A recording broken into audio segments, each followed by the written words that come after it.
तो भाई लोग, कोई भी मूवी अगर अगला पार्ट लेकर आती है थिएटर में दोबारा, तो योगी पीडिया में पिछले पार्ट का रिकैप लाना फर्ज है हमारा। तो इंडियन 2 यानी हिंदुस्तानी 2 आ रही है थिएटर्स में, पर इंडियन 1 आई थी 1996 में, यानी कि 28 साल पहले। बहुत से लोगों ने तो इसका फर्स्ट पार्ट देखा भी नहीं होगा, लेकिन फिकर नॉट, क्योंकि मैं लेकर आ गया हूं इसके फर्स्ट पार्ट का फटाफट वाला रिकैप। वेल हेलो, मेरा नाम है योगी और हमारी मुलाकात बार बार होगी। मूवी की शुरुआत होती है एक सरकारी ऑफिस के सामने बैठे कुछ लोगों को दिखा के, जहां एक आदमी को डेथ सर्टिफिकेट बनवाना है और एक एजेंट उसे बोलता है कि 10 रुपीज का फॉर्म भरो और अंदर जाके प्यून को 100 रुपए की घूस दे दो, काम जल्दी हो जाएगा। यानी कि मूवी की शुरुआत में ही दिखाया गया है कि कैसे करप्शन, घूसखोरी बढ़ चुकी है और उससे जनता का कैसे शोषण हो रहा है। ऐसे में चलते हुए आता है एक 75 साल का बूढ़ा आदमी जिसका नाम है सेनापति AKA Hindustani, played by Kamal Haasan, और एक भ्रष्ट ऑफिसर को वो चाकू से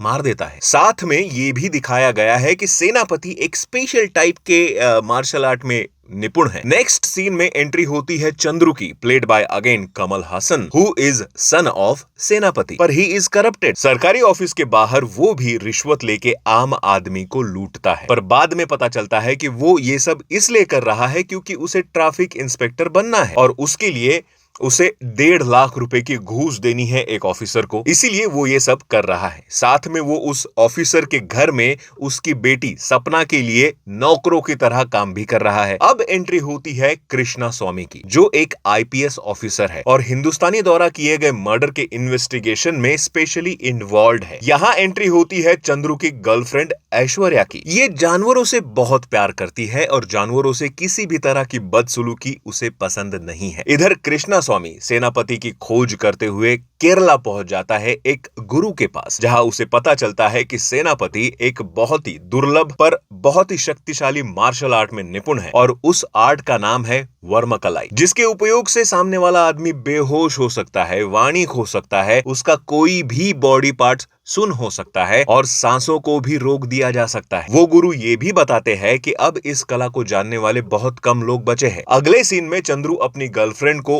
ऊंट गिफ्ट दे देता है। भाई ऊंट कौन गिफ्ट देता है? क्योंकि उसे जानवर बहुत पसंद होते हैं। और फिर गाना चालू हो जाता है, टेलीफोन धुन में हंसने वाली,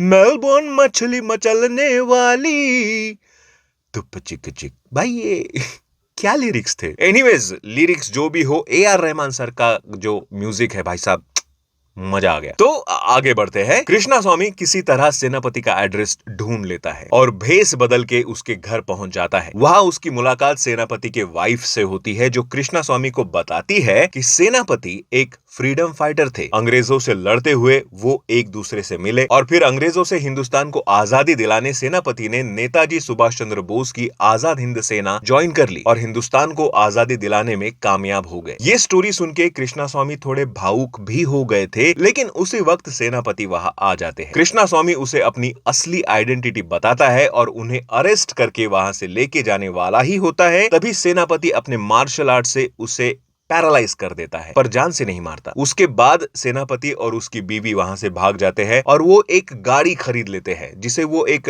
मॉर्चुरी वैन में बदल देते हैं। इधर कृष्णा स्वामी भी केरला वाले गुरु के उपाय से पैरालिसिस कंडीशन से बाहर आ जाते हैं। चंद्रू को अब सरकारी ऑफिस में एज अ ट्रैफिक इंस्पेक्टर नौकरी मिल चुकी है और वो घूस ले लेके सबको ड्राइविंग लाइसेंस या व्हीकल फिटनेस सर्टिफिकेट दे देता है और एक खराब स्कूल बस को भी वो पैसे की लालच में फिटनेस सर्टिफिकेट दे देता है। अगले सीन में ऐश्वर्या का ऊंट चंद्रू के दोस्त को काट लेता है और वो उसे लेकर एक हॉस्पिटल में जाते हैं। उसी हॉस्पिटल में सेनापति और उसकी बीवी भी पहुंच जाती है किसी डॉक्टर को किडनैप करने। पुलिस भी पता लगा लेती है कि चंद्रू सेनापति का बेटा है और वो उसे ढूंढते हुए उसी हॉस्पिटल में पहुंच जाती है। पुलिस को देख के सेनापति तो जैसे तैसे डॉक्टर को किडनैप करके वहां से भाग जाता है, पर उसकी बीवी वही अटक जाती है और बाद में वो चंद्रू के साथ चली जाती है। अब सेनापति उस डॉक्टर को लेके एक रिकॉर्डिंग स्टूडियो में आता है और वीडियो रिकॉर्ड करते हुए कहता है कि वो अब उसका लाइफ मर्डर करने वाला है। जब डॉक्टर उससे पूछता है कि उसने ऐसा क्या किया है जो वो उसको मारना चाहता है, तब सेनापति एक बैक स्टोरी बताते हुए कहते हैं कि उसकी एक बेटी भी थी,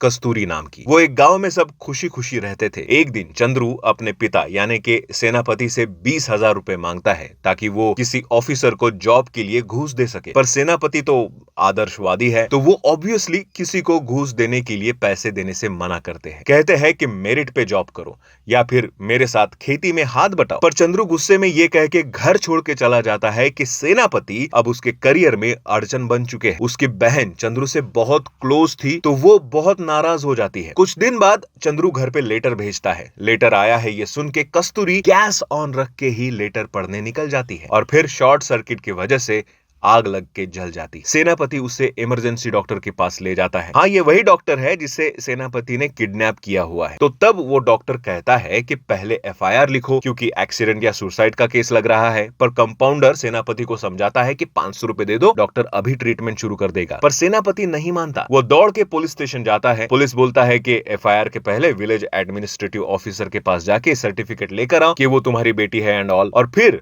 एफआईआर दर्ज करेंगे, या तो फिर 250 रुपए दे दो, बिना सर्टिफिकेट के एफआईआर दर्ज करेंगे। पर सेनापति तब भी नहीं मानते। फिर वो विलेज एडमिनिस्ट्रेटिव ऑफिसर के घर जाके सर्टिफिकेट की बात करते हैं तो वो भी रिश्वत मांगता है, पर सेनापति तब भी नहीं मानते। और ये सब के चक्कर में कस्तूरी दम तोड़ देती है। अंतिम संस्कार के टाइम चंद्रू आके अपने बाप को ही उसकी मौत का जिम्मेदार ठहरा देता है, क्योंकि अगर वो डॉक्टर को उस वक्त रिश्वत दे देता तो कस्तूरी शायद जिंदा होती। तब सेनापति सोचते हैं कि जिस देश को मैंने अंग्रेजों से आजादी दिलाई है, अब वो फिर से करप्शन का गुलाम हो चुका है। और जिस तरह नेताजी सुभाष चंद्र बोस की राह पे चल के मैंने इस देश को आजादी दिलाई थी, अब उसी तरह देश को करप्शन से भी आजादी दिलाऊंगा। उनमें सजा का डर पैदा करूंगा, मौत का डर उन्हें घूसखोरी करने से रोकेगा। और फिर वो सब उन ऑफिसर को मार देता है जिन्होंने सेनापति को घूस मांगी थी। प्रेजेंट में अब वो उस डॉक्टर को भी मार देता है और उसका फुटेज एक न्यूज चैनल पे चला देता है, जिसको पूरा देश देख लेता है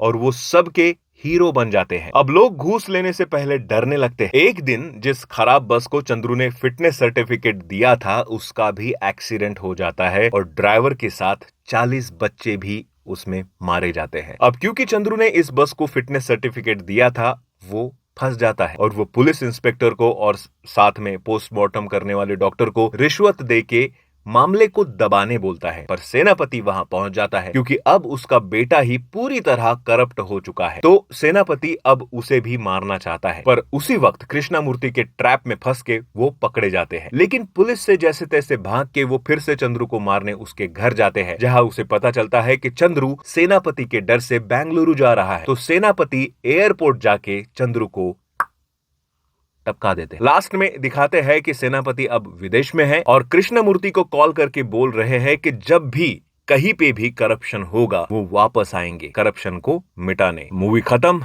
दी एंड। पर भाई, मूवी ने उस वक्त कमाई के सारे रिकॉर्ड्स तोड़ डाले थे। साथ में 3 नेशनल अवार्ड्स भी जीते थे, including best actor for Kamal Haasan. ये उस वक्त की इंडिया की तरफ से ऑस्कर के लिए जाने वाली अकेली मूवी थी, बट अनफॉर्चुनेटली नॉमिनेट भी नहीं हो पाई थी। तो ये था इंडियन 1 यानी हिंदुस्तानी 1 का रिकैप। आई होप कि इंडियन 2 देखते हुए आपको अब आसानी होगी। अगर आपको पूरी मूवी देखनी है तो यूट्यूब पर और प्राइम वीडियो पर अवेलेबल है, देख लेना। मिलते हैं अगले वीडियो में, बाय।